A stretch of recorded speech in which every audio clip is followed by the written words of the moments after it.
Hi, I'm Dave Casey, founder of the Innovation Leaders Club. Have you ever wondered how Apple was able to get into the small portable devices? Initially, they were known for their desktop computer, portable laptops such as MacBook, for instance, but they were not into those portable devices.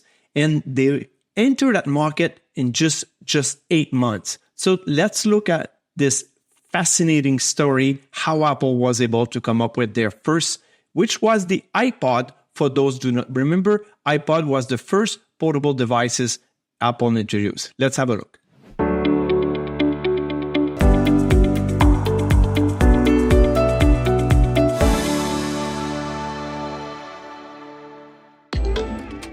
Are you curious about Apple's remarkable success with the iPhone? Well, did you know that before revolutionizing the world of smartphones in 2007, Apple made its entry into the world of small portable devices in 2001 with the launch of the iPod. The iPod was a groundbreaking product that changed the way people interacted with music and paved the way for Apple's future innovations. Want to learn more about the incredible story behind the iPod's success, the lessons learned, and the lightning-fast development of the prototype in just 8 months? Then buckle up and get ready for an exciting journey that will take you back to the genesis of one of the greatest innovation successes of the early 21st century.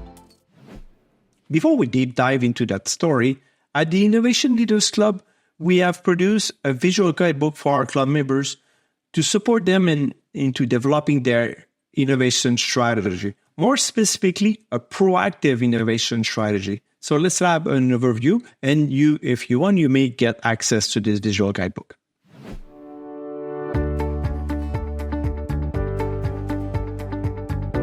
We have developed a 60-page visual guidebook on how to develop an innovation strategy. It is a fully illustrated step-by-step guide to building the foundation of an innovation system. Click the link in the description below to download it for free. When we're looking at major innovation, some would call breakthrough innovation or blue ocean strategy level, something that takes the organization really out of the box. Most of the time behind the innovation, there's someone who really promotes this innovation. Let's call it a champion behind the innovation. And in most cases, it was the case, let's say, by 3M with the development of the Post-it. It works for years and years, sometime underground. We call them like submarine projects. And we have those champions securing also a sponsorship for somewhat high in the organization in order to manage to take the organization out of this usual comfort zone.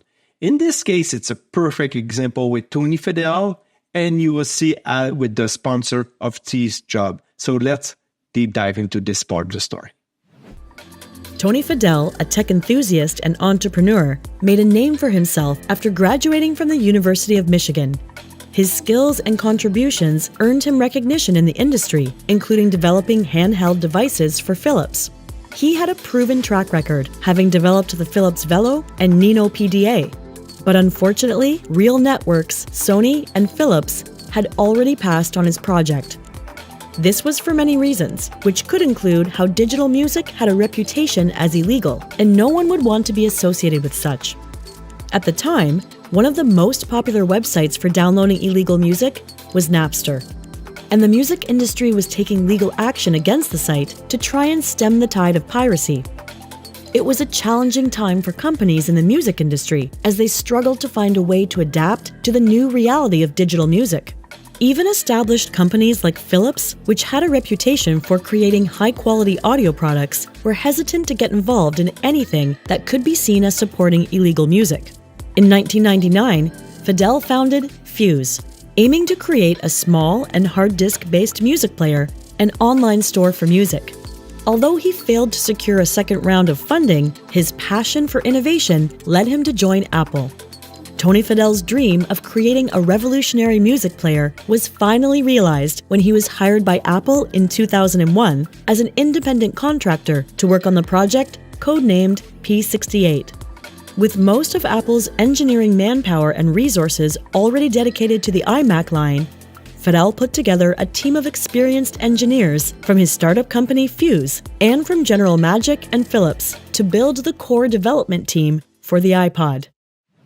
One thing that is also interesting with the iPod story is the way that Apple was open to external. They were open to Tony Fadell, which was not coming within the organization, but also they were open to other organizations that were ahead of them into the development of the software and also of the capability to read music. So let's have a look at how Apple was able to implement open innovation, and they managed to make it work and use their brand, design capability, and ultimately to make it a successful product.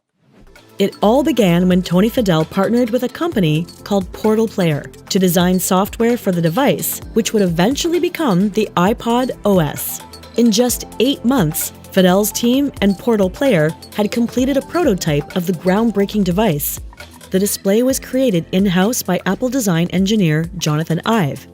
The device's physical appearance was inspired by the 1958 Braun T3 transistor radio designed by Dieter Rams, while the wheel-based user interface drew on Bang & Olufsen's Biocom 6000 telephone. Apple also contracted another company, Pixo, to help design and implement the user interface, along with other key components like Unicode, memory management, and event processing under Steve Jobs' direct supervision. Meanwhile, John Rubinstein had made a fortuitous discovery during a trip to Japan: the missing link to the Toshiba hard disk drive.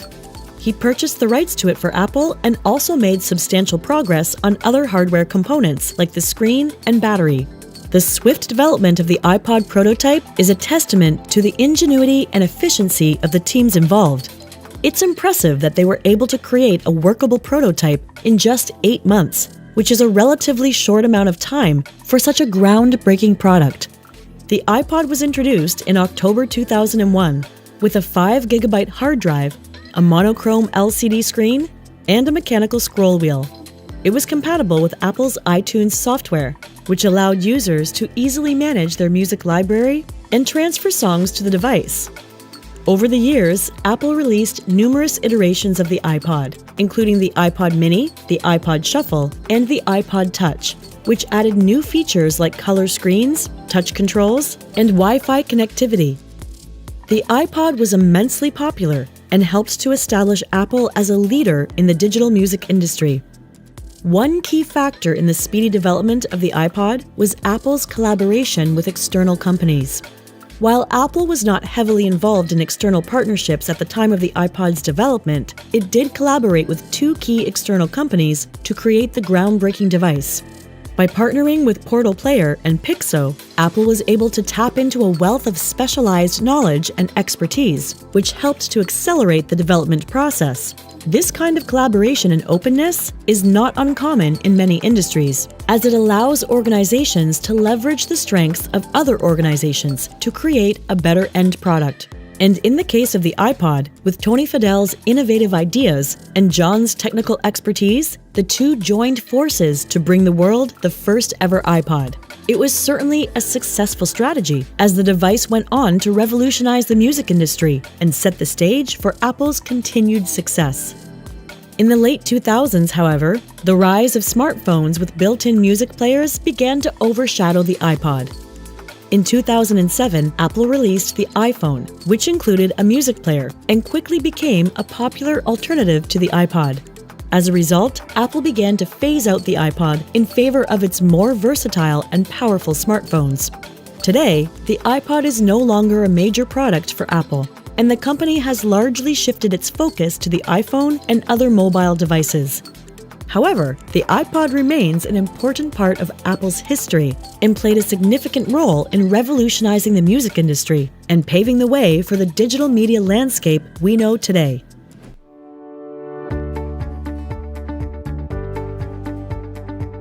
If you haven't already done so, you can get your hands on our popular 60-page visual guidebook for free. Click the link in the description below. Don't hesitate to watch the next video to learn even more about innovation management practices.